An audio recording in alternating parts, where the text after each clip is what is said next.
আজকে আমি যে মুভিটি এক্সপ্লেন করতে যাচ্ছি সেটা দেখলে আপনিও নিজের অজান্তেই হয়তো এই গল্পের সাথে বাংলাদেশের সাথে ঘটে যাওয়া সরকার পতনের ঘটনাকে মেলাবেন। স্বৈরাচারী শাসক ব্যবস্থা একটি দেশের জন্য যে কতটা ভয়ঙ্কর সেটাই স্পষ্ট হয়ে যাবে আজকের গল্পে। যদি কখনো দেশের সাধারণ জনগণের সাথে সেই দেশের সরকারের যুদ্ধ শুরু হয় তাহলে সেটা কতটা ভয়ঙ্কর হতে পারে সেটাই দেখানো হয়েছে আজকের মুভিটিতে। বলছিলাম 2024 সালে রিলিজ হওয়া মুভি সিভিল ওয়ারের কথা। তো চলুন ঘুরে আসি যুদ্ধবিধ্বস্ত একটি দেশ থেকে। গল্পের শুরুটা হয় যুদ্ধবিধ্বস্ত আমেরিকাকে দেখিয়ে। এখানে আমেরিকার প্রেসিডেন্টকে জাতির উদ্দেশ্যে ভাষণ দিতে দেখা যায়। তিনি বলেন, আমেরিকা এখন ইতিহাসের সবথেকে বাজে সময়টা পার করছে, তবে এমনটা আর বেশি দিন থাকবে না। আমরা আমাদের যুদ্ধের একদম দ্বারপ্রান্তে চলে এসেছি। আসলে এই সময়টাতে আমেরিকাতে ভয়ঙ্কর এক গৃহযুদ্ধ চলছিল, কারণ আমেরিকার এই সরকার আইনের কোনো তোয়াক্কা না করে সাধারণ জনগণের বিরুদ্ধে চলে গিয়েছিল, যার ফল হিসেবেই এই গৃহযুদ্ধ। তারা সবাই চায় দেশের সরকারকে ক্ষমতা থেকে সরাতে, কারণ সে অন্যায়, অত্যাচার, হত্যা আর জুলুমের মাধ্যমে সাধারণ মানুষের ন্যায্য অধিকার থেকে বঞ্চিত করে আসছে বছরের পর বছর।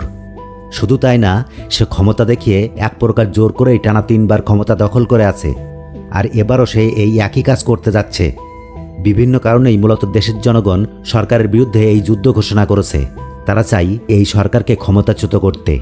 দেশের সর্বস্তরের সাধারণ জনগণ মিলে একটি সংগঠন তৈরি করে, যার নাম দেওয়া হয় ওয়েস্টার্ন ফোর্স। আবার আমেরিকার অনেক আর্মি অফিসারেরা যারা সরকারের বিরুদ্ধে বিদ্রোহ ঘোষণা করেছিল, তারাও এই সংগঠনের সাথে যোগ দেয়। তারা সবাই চাই দেশের সরকারকে ক্ষমতা থেকে সরাতে। তবে এত কিছুর মধ্যেও প্রেসিডেন্ট জনগণের উদ্দেশ্যে বলেন, আপনারা কোনো চিন্তা করবেন না, আমেরিকান আর্মি খুব শীঘ্রই বিদ্রোহীদেরকে শেষ করে দিবে। তারা আমেরিকান সেনাবাহিনীর কাছে টিকতেই পারবে না, আবার সব কিছু আগের মতো হয়ে যাবে। এরপর আমরা লি নামের একজন সাংবাদিককে দেখতে পাই। লি প্রেসিডেন্টের এইসব বক্তব্য টিভিতে দেখছে। এমন সময় হঠাৎ তার বিল্ডিং থেকে বেশ খানিকটা দূরে একটা ভয়ঙ্কর বিস্ফোরণ ঘটে। বোঝা যায় ভয়ঙ্কর যুদ্ধের পরিস্থিতি। পরদিন সকালবেলা লি বের হয় খবর কালেক্ট করার জন্য। দেখা যায় শহরে গাড়ি চলাচল পুরোপুরিভাবে বন্ধ। মানুষ চারিদিকে ছুটাছুটি শুরু করেছে। তবে জরুরি প্রয়োজনে শুধুমাত্র সাইকেল ব্যবহার করা যাবে। জরুরি প্রয়োজন ছাড়া জনগণকে বাইরে বেরোতে নিষেধ করা হচ্ছে। ইন্টারনেট সেবাও সম্পূর্ণভাবে বন্ধ করে দেওয়া হয়। তবে এত কিছুর মধ্যেও লি আন্দোলনের ফুটেজ কভার করার জন্য চলে আসে। এখানে দেখা যায় আমেরিকার বেশিরভাগ সাধারণ জনগণ খাবার, পানি এবং তাদের ন্যায্য অধিকারের জন্য আন্দোলন করছে। লি ছিল একজন নামকরা সাংবাদিক। সে এই আন্দোলনের ছবিগুলো তুলে মিডিয়াতে প্রচার করে থাকে। এখানে জেসি নামের একটা তরুণী মেয়েকেও দেখা যায়। জেসি চাই সেও লির মতো বড় একজন সাংবাদিক হবে। তবে সরকারের পক্ষে থাকা পুলিশ অফিসারেরা এই আন্দোলন হতে দিবে না। তারা আন্দোলনকারীদের উপর লাঠিচার্জ শুরু করে। সাংবাদিকরা যেহেতু ইউনিফর্ম পরেছিল, তাই পুলিশের হামলা থেকে তারা বেঁচে যায়। কিন্তু জেসি ছিল সাধারণ পোশাকে। একটা সময় জেসিও পুলিশের হামলার শিকার হয়। লি দ্রুত এসে জেসিকে একটা সেফ জায়গায় নিয়ে আসে। তাকেও একটা ইউনিফর্ম পরিয়ে দেওয়া হয়। তারা কথা বলছিল। এ সময় হঠাৎ একটা মেয়েকে আমেরিকার পতাকা হাতে দৌড়ে যেতে দেখা যায়। মেয়েটাই এই আন্দোলনের ভেতরে এসে একটা পতাকা ফাটিয়ে দেয়। আপনারা পতাকা মানে নিশ্চয়ই বুঝতে পারছেন। আসলে কমিউনিটি গাইডলাইনের কারণে সবকিছু এখানে ক্লিয়ার বলা যাচ্ছে না। তো মেয়েটা পতাকা কেন ফাটালো? আসলে দেশের এমন ভয়ঙ্কর পরিস্থিতির মধ্যেও সরকারের পক্ষে কিছু অন্ধভক্ত ছিল, যারা তাদের প্রেসিডেন্টকে বাঁচাতেই মূলত নিজেদের জীবন উৎসর্গ করে দিচ্ছে, যাতে করে তারা এই বিদ্রোহীদেরকে দমন করতে পারে। আসলে সাধারণ জনগণকে বোঝানো হয়েছিল যে যারাই প্রেসিডেন্টের বিরোধিতা করবে তারা সবাই দেশদ্রোহী, তাদেরকে যেভাবেই হোক না কেন মেরে ফেলতে হবে। এভাবেই জনগণকে ব্রেন ওয়াশ করা হয়। যাই হোক, এই ভয়ানক হামলার কারণে অনেক মানুষ ঘটনাস্থলেই মারা যায়। মুহূর্তেই উল্টাপাল্টা হয়ে গেল সব কিছু। লি এসব দেখে একেবারে হতবাক। সে এমনটা কখনো আশা করেনি। তবে লি যেহেতু একজন সাংবাদিক ছিল, তাই লি এইসব ঘটনার ছবিগুলো তুলে নিয়ে একটা হোটেল রুমে চলে আসে। এই লোকটি হলো লির পার্টনার, নাম জুয়েল। তারা একজন সিনিয়র সাংবাদিকের সাথে কথা বলছিল। এই সিনিয়র সাংবাদিকের নাম স্যামি। তারা দেশের বর্তমান পরিস্থিতি নিয়ে আলোচনা করছিল। আলোচনার এক পর্যায়ে লি সিদ্ধান্ত নেয় যে তারা আগামীকাল ওয়াশিংটন ডিসিতে যাবে। সেখানে গিয়ে প্রেসিডেন্টের একটা এক্সক্লুসিভ ইন্টারভিউ নিবে। কিন্তু স্যামি তাদেরকে বাধা দেন। তিনি বলেন, না, ওয়াশিংটনে যাওয়া এখন বিপজ্জনক। এমনকি সেখানে গেলে তোমাদের মৃত্যুও হতে পারে। কারণ এই প্রেসিডেন্ট সাংবাদিকদের অত্যন্ত ঘৃণা করে, শত্রু মনে করে। প্রেসিডেন্ট মনে করে যে সাংবাদিকদের কারণেই সকল সত্য ঘটনাগুলো মানুষের সামনে চলে আসছে, আর এ কারণেই জনগণ প্রেসিডেন্টের বিরুদ্ধে চলে গিয়েছে। কিন্তু লি এসব কথা শুনবে না। সে ওয়াশিংটনে যাবেই। এখন তারাও চায় আমেরিকার সাধারণ নাগরিক যেন সব সত্য খবরগুলো জানতে পারে। তারা সবাই নিজেদের জীবনের রিস্ক নিয়ে ডিসিতে যাওয়ার জন্য রাজি হয়। সব আলোচনা শেষ করে লি তার অ্যাপার্টমেন্টের উদ্দেশ্যে রওনা হয়। এমন সময় জেসি নামের মেয়েটি চলে আসে। সে লিকে তার জীবন বাঁচানোর জন্য ধন্যবাদ দেয়। লির সাথে কথা বলতে বলতে জেসির সাথে লির ভালো একটা সম্পর্ক হয়ে যায়। পরদিন সকালে তারা ওয়াশিংটন ডিসির উদ্দেশ্যে বের হয়। দেখা যায় জেসিও তাদের সাথে যাচ্ছে। এটা দেখে লি রেগে যায়। সে জুয়েলের উপর রাগারাগি করতে থাকে। লি চায় না জেসি তাদের সাথে যাক, কারণ এই কাজটা অনেক বিপজ্জনক, কিন্তু জুয়েল তাকে বুঝিয়ে রাজি করে। ফাইনালি তারা ওয়াশিংটন ডিসির উদ্দেশ্যে বেরিয়ে পড়ে। বর্তমান সময়ে সাধারণ জনগণকে কোনো প্রকার গাড়ি ব্যবহার করা সম্পূর্ণ নিষেধ, কিন্তু সাংবাদিকদের বিষয়টা আলাদা। তারা সীমিত পরিসরে গাড়ি ব্যবহার করতে পারত। তারা যে রাস্তাটা দিয়ে যাচ্ছিল সেই রাস্তায় গৃহযুদ্ধের ভয়ঙ্কর ধ্বংসলীলা স্পষ্ট দেখা যাচ্ছে। ধ্বংসপ্রায় এলাকার মধ্য দিয়ে তারা অনেকটা দূরে চলে এসেছে। তাদেরকে আরও অনেকটা দূরে যেতে হবে। তাদের গাড়িতে পেট্রোল কমে এসেছে, তাই তাদের গাড়িতে পেট্রোল ভরতে হবে। তারা একটা পেট্রোল পাম্পের সামনে আসে, কিন্তু সেখানে দেখা যায় বেশ কিছু লোকজন বন্দুক হাতে দাঁড়িয়ে আছে। তারা বেশ ভয় পায়, কিন্তু কিছু করার ছিল না। তাদের গাড়িতে পেট্রোল নিতেই হবে। তারা ভয়ে ভয়ে সেই লোকদের কাছে যায়, কিন্তু তারা পেট্রোল দিবে না। লিরা অনেক টাকা অফারও করে, কিন্তু তারা পেট্রোল দেওয়ার জন্য রাজি না, কারণ এতদিনে আমেরিকান ডলার প্রায় মূল্যহীন হয়ে গেছে। লি তখন লোকগুলোকে কানাডিয়ান ডলার অফার করে। এরপর তারা পেট্রোল দিতে রাজি হয়। এদিকে জেসি তখন হাঁটতে হাঁটতে পেট্রোল পাম্পের পেছন দিকে চলে আসে। জেসিকে দেখে লিও সেদিকে আসে। দেখা যায় সেখানে দুজন মানুষকে ভয়ঙ্করভাবে মেরে ঝুলিয়ে রাখা হয়েছে, কিন্তু মানুষ দুজন তখনও জীবিত। হঠাৎ সেখানে একজন লোক চলে আসে।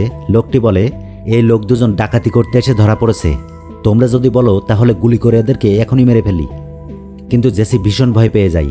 তারা আবারও তাদের যাত্রা শুরু করে। পাম্পের এমন দৃশ্য দেখার ফলে জেসি প্রচণ্ড ট্রমাটাইজ হয়ে পড়ে। সে আফসোস করছে, কারণ সে লোক দুটোকে বাঁচাতে পারেনি। লি বলে, আমরা সাংবাদিক, আমাদের কাজ হচ্ছে যা ঘটছে সেটা মানুষের কাছে তুলে ধরা, যাতে করে সাধারণ জনগণ বা আইন শৃঙ্খলা বাহিনী ব্যবস্থা নিতে পারে। এভাবেই কথা বলতে বলতে তারা ধ্বংসপ্রায় আমেরিকার মধ্য দিয়ে আরও অনেকটা পথ এগিয়ে আসে। হঠাৎ লি একটা বিধ্বস্ত হেলিকপ্টার দেখতে পায়। সে জেসিকে নিয়ে সাথে সাথে সেই হেলিকপ্টারের কাছে চলে আসে। আসলে লি জেসিকে ছোটোখাটো ট্রেনিং দিচ্ছিল, কিভাবে এমন বিধ্বংসী ঘটনা বা স্থানে ছবি তুলতে হয় এটাই শেখাচ্ছিল জেসিকে। এরই মধ্যে রাত হয়ে যায়। তারা সবাই একসাথে বসে আমেরিকার এমন ভয়ঙ্কর অবস্থা নিয়ে কথা বলছে। তাদের এই কথাবার্তার মাঝে সেখানে জুয়েল চলে আসে। সে তাদেরকে দূরের একটা জায়গা দেখায় যেখানে ভয়ঙ্কর গোলাগুলি চলছে। জুয়েল তখনই সেই জায়গায় যেতে চায়, কিন্তু লি তাকে নিষেধ করে। পরদিন সকালে তারা সেই জায়গায় চলে আসে যে জায়গার কথা জুয়েল গতকাল বলছিল। এখানে দেখা যায় ওয়েস্টার্ন ফোর্সের সাথে আমেরিকার আর্মির ব্যাপক যুদ্ধ চলছে, আর এটাই ছিল জেসির জন্য সম্মুখ যুদ্ধের ছবি সংগ্রহ করার প্রথম সুযোগ।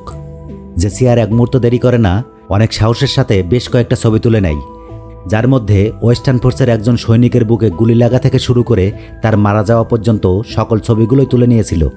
এরই মধ্যে যুদ্ধ আরও ভয়ঙ্কর রূপ নেয়, কারণ ওয়েস্টার্ন ফোর্সের আর্মিরা নিজেদের সৈনিককে হারিয়ে তারা আরও ভয়ঙ্কর হয়ে উঠেছে। তারা মুহূর্তের মধ্যেই সেই সম্পূর্ণ আমেরিকার সৈনিকদের মেরে ফেলে।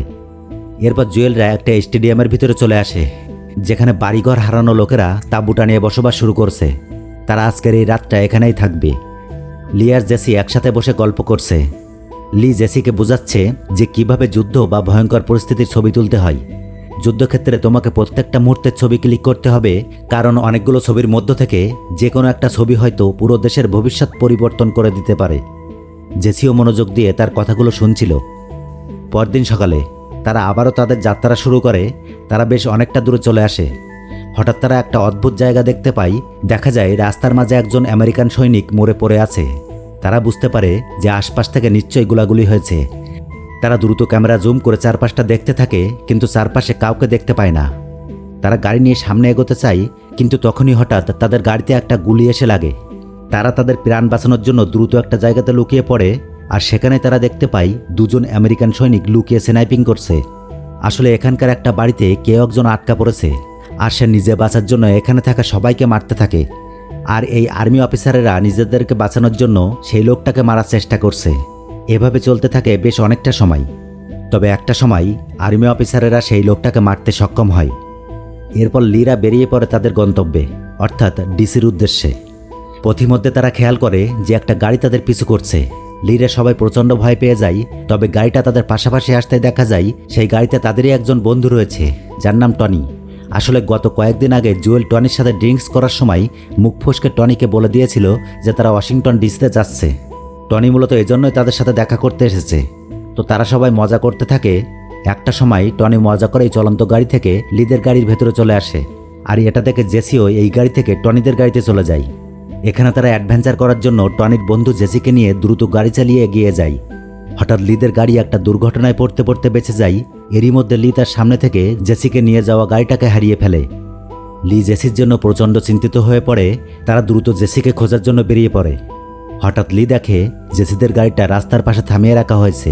তারা বুঝতে পারে যে এখানে নিশ্চয়ই খারাপ কিছু হয়েছে। তারাও দ্রুত গাড়ি থামিয়ে সামনের দিকে এগিয়ে যায়। দেখা যায় কয়েকজন আর্মি অফিসার শত শত মানুষকে মেরে সেগুলোকে মাটিতে পুঁতে ফেলার জন্য এসেছে। এই আর্মিরা জেসি আর টনির বন্ধুকেও বিদ্রোহী মনে করে ধরে নিয়ে এসেছে। এটা দেখে লিরা তাদেরকে বাঁচানোর জন্য সেই আর্মি অফিসারদের সাথে কথা বলার জন্য এগিয়ে যায়। কিন্তু যেহেতু সরকারের পক্ষের লোকেরা মিডিয়াকে তাদের শত্রু মনে করে, তাই এই অফিসারেরা যখন জানতে পারে যে তারা সবাই সাংবাদিক, তখন তারা টনির বন্ধুকেই মেরে ফেলে। এটা দেখে সবাই প্রচণ্ড ভয় পেয়ে যায়। এবার জুয়েল অফিসারকে বোঝানোর চেষ্টা করে যে তারা কোনো বিদ্রোহী নয়, তারা সবাই আমেরিকান। কিন্তু অফিসার জানতে পারে যে টনি একজন চাইনিজ, আর তখনই তারা টনিকে মেরে ফেলে। ঠিক তখনই স্যামি গাড়ি নিয়ে চলে আসে। সে গাড়ি দিয়ে সেই অফিসার দুজনকে চাপা দিয়ে লিদের নিয়ে দ্রুত সেখান থেকে পালিয়ে আসার চেষ্টা করে। তখনই আরেকজন আর্মি সেই গাড়ির দিকে গুলি করতে থাকে। একটা সময় সেই গুলির আঘাতে স্যামি প্রচণ্ড আহত হয়ে পড়ে। সবাই তখন স্যামিকে বাঁচানোর জন্য অনেক চেষ্টা করে, কিন্তু অনেক চেষ্টার পরেও স্যামিকে বাঁচানো সম্ভব হয় না। সে মারা যায়। সারা রাত গাড়ি চলার পর সকালে তারা ওয়েস্টার্ন ফোর্সের আর্মি ক্যাম্পে চলে আসে। ক্যাম্পটা দেখেই বোঝা যায় যে সরকার বিরোধী বিদ্রোহী আর্মি অফিসার এবং বাকি সৈন্যদের কাছে প্রচুর পরিমাণে অস্ত্র আর গোলাবারুদ রয়েছে। দেখা যায় দেশের বেশিরভাগ আর্মি অফিসারেরা এই স্বৈরাচারী প্রেসিডেন্টের বিরুদ্ধে বিদ্রোহ ঘোষণা করেছে। তারা সবাই মিলে ফাইনাল অ্যাটাক করার জন্যই মূলত এই অস্ত্রগুলো একত্রিত করেছে। লিরা ওয়েস্টার্ন ফোর্সের সাংবাদিকদের কাছ থেকে জানতে পারে যে আমেরিকার প্রেসিডেন্টপন্থী সৈনিকেরা আজকে স্যারেন্ডার করছে, আর আজকেই ওয়েস্টার্ন ফোর্সের আর্মিরা ওয়াশিংটন ডিসিতে আক্রমণ করবে। এই খবরটা শুনে লিরা একেবারে হতবাক, কারণ এখন তারা প্রেসিডেন্টের ইন্টারভিউ নিতে পারবে না। অর্থাৎ যে উদ্দেশ্যে তারা ডিসিতে যাচ্ছে সেটা বৃথা হয়ে গেল। আবার এই কারণেই স্যামিরও মৃত্যু হলো। তারা ভাবে তারা যেহেতু সাংবাদিক, তাই তাদের কাজ তাদেরকে করতেই হবে। প্রায় সন্ধ্যা হয়ে গেছে। ঠিক এরকম সময় ওয়েস্টার্ন ফোর্সের সকল বাহিনীরা ওয়াশিংটন ডিসির উদ্দেশ্যে বেরিয়ে পড়ে, আর খবর সংগ্রহ করার জন্য সাংবাদিকেরাও তাদের সাথে রওনা হয়। তারা ওয়াশিংটন ডিসিতে পৌঁছাতে বেশ রাত হয়ে আসে। এই রাতেই পুরো শহর জুড়েই এক ধ্বংসলীলা শুরু হয়। আর্মি অফিসারেরা সকল সরকারি স্থাপনাগুলোতে আক্রমণ চালাতে থাকে, আর এই সব কিছুর ছবি তোলার জন্য জেসি নিজের জীবনের ঝুঁকি নিয়ে সবার সামনে যেতে থাকে। ফাইনালি সকল আর্মি অফিসারেরা হোয়াইট হাউসের সামনে গিয়ে হামলা শুরু করে। হোয়াইট হাউসের সকল সিকিউরিটি তারা ভেঙে দেয়। কিছুক্ষণের মধ্যে হোয়াইট হাউসের ভেতর থেকে বেশ কয়েকটা বুলেট প্রুফ গাড়ি দ্রুত গতিতে বেরিয়ে আসে। ওয়েস্টার্ন ফোর্সের আর্মিরা সেই গাড়িগুলোতে এলোপাতারি গুলি করতে থাকে। একটা সময় গাড়ির ভেতর থেকে বেশ কয়েকজন বডিগার্ড বেরিয়ে আসে। তারা আর্মিদের কাছে স্যারেন্ডার করে, কিন্তু আর্মিরা তাদেরকে মুহূর্তেই মেরে ফেলে। এরপর তারা হোয়াইট হাউসের ভিতরে প্রবেশ করে। হঠাৎ তাদের সামনে একজন সিক্রেট সার্ভিসের এজেন্ট চলে আসে। সে নিজেকে স্যারেন্ডার করে দিয়ে বলে, প্রেসিডেন্ট তোমাদের কাছে স্যারেন্ডার করতে চাই, কিন্তু আমাদের একটা শর্ত আছে। সেটা হচ্ছে প্রেসিডেন্টকে নিরাপদ স্থানে সরিয়ে দিতে হবে। তাই কি আর হয়? আর্মি অফিসারেরা তার কোনো কথাই শোনে না, বরং তাকেই মেরে ভেতরের দিকে যেতে থাকে। সেখানে কয়েকজন বডিগার্ডদের সাথে তাদের বেশ কিছুক্ষণ বন্দুকযুদ্ধ চলে, আর এই বন্দুকযুদ্ধের ছবি তোলার জন্য জেসি সবার আগে আগে যেতে থাকে। জেসি বেশ কয়েকটা ছবি তুলে নেয়। ছবি তোলার সময় জেসি হঠাৎ করে একজন বডিগার্ডের সামনে চলে আসে। সে জেসিকে দেখেই গুলি চালায়, তবে জেসির গায়ে গুলি লাগার আগেই লি তাকে বাঁচিয়ে নেয়। তবে জেসিকে বাঁচাতে গিয়ে লির গায়ে গুলি লাগে। সে সেখানেই মারা যায়। জেসি অসহায়ের মতো লির মারা যাবার মুহূর্তটাও ক্যামেরায় বন্দি করে ফেলে। এরপর তারা ফাইনালি প্রেসিডেন্টকে ধরতে সক্ষম হয়। আর্মি অফিসারেরা প্রেসিডেন্টকে মারতেই যাবে, ঠিক তখনই জুয়েল তাদেরকে বলে যে আমাকে শুধুমাত্র প্রেসিডেন্টের শেষ কথাটা রেকর্ড করতে দাও। এখানে প্রেসিডেন্টের শেষ কথা ছিল, প্লিজ আমাকে মেরো না। কিন্তু আর্মি অফিসারেরা কেউ তার কোনো কথাই শোনে না। গুলি করে এই স্বৈরাচারী প্রেসিডেন্টকে মেরে ফেলে। পতন হয় এক স্বৈরাচারী প্রেসিডেন্টের, প্রতিষ্ঠিত হয় একটি গণতান্ত্রিক দেশের। তবে আমরা কেউই চাই না পৃথিবীর কোনো দেশই স্বৈরাচারীর শিকার হোক। ভালো থাকবেন সবাই।